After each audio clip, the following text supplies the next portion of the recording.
Here's a pattern we've seen over and over. Someone decides to get fit. The next thing they do is Google best fat loss diet.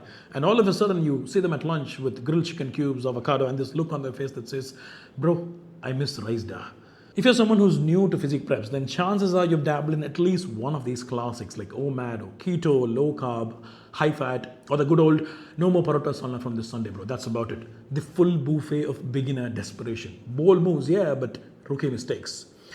See, here's the truth. Most of these diets were not necessarily made with our food habits and daily routines in mind. Of course, let's be honest, it's not like some of our habits are doing us any favors either, but trying to overhaul everything overnight, that almost never works. What's going to stick is something that's gradual, practical, and lets you enjoy life a little as well, along with the occasional roadside parota.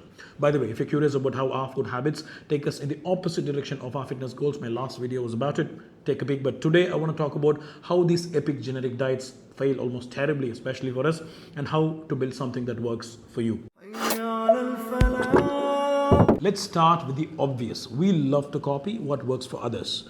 Someone posts a transformation on Instagram with keto, and the next second you're throwing your rice cooker out simply because somehow that's the villain. Nutrition doesn't work like that. What works for a 25-year-old techie in California is not going to work for a 30-year-old engineer who lives in Coimbatore. Different climate, different food, different daily needs, and different bodies. Most Western diets are designed for people who walk a lot, who snack very differently, and have really early dinners at 7 p.m. For us, it's more like 9 or 9:30, and that is on a good day. Usually it's like 11:30, after a 10-minute standoff with the Swiggy bot for a refund that probably had never had the chance. So it's not that you lack discipline, it's that the plan was never made with your life in mind. And that being said, it's probably time to cut back on those Swiggy marathons. Neither your health nor your wallet are going to be happy about it. So why doesn't it work for us? See, our bodies adapt to what we've been eating for years on end.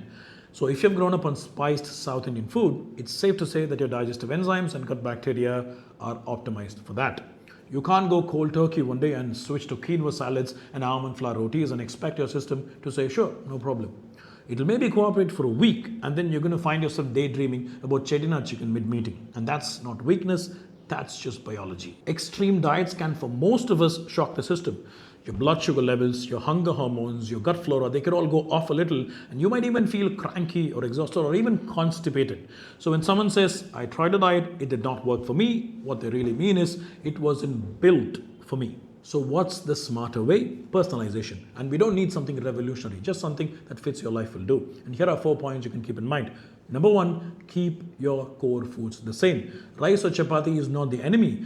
Portion control and timing it closer around your hunger pangs matter more than the ingredient itself in a lot of cases. It's better to eat half a plate of rice and some protein and veggies than trying to starve yourself of carbs till dinner and eventually inhaling 3 bowls of midnight Maggie. Number 2, build protein into your meals.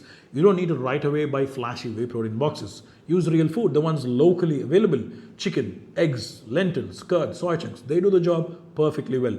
Number 3, plan for your schedule. If your work makes you eat late, then balance that out with a heavier lunch or a lighter dinner, whichever works. You don't have to follow meal timings designed for someone living in a different time zone. Number 4, make it sustainable. This is very important. If you can't eat like that for 3 months straight, it's not a plan, it's a punishment.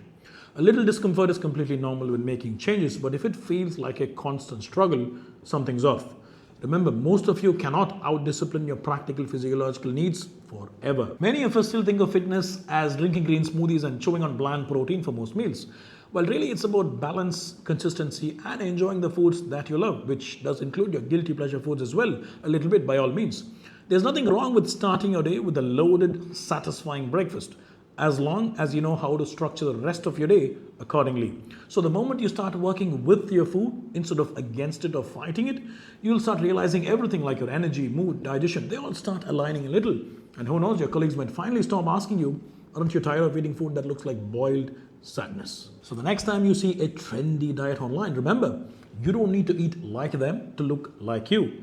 The best diet is one that fits your routine, your background, and your metabolism. If this helped you rethink your approach to nutrition, give it a thumbs up, throw in a comment for the algo, and don't forget to subscribe for more science-backed content, that's practical and made for actual lifestyles. And if you're looking for something more personalized, drop it in the email, it's in the description, and that is a wrap. Assalamu alaikum.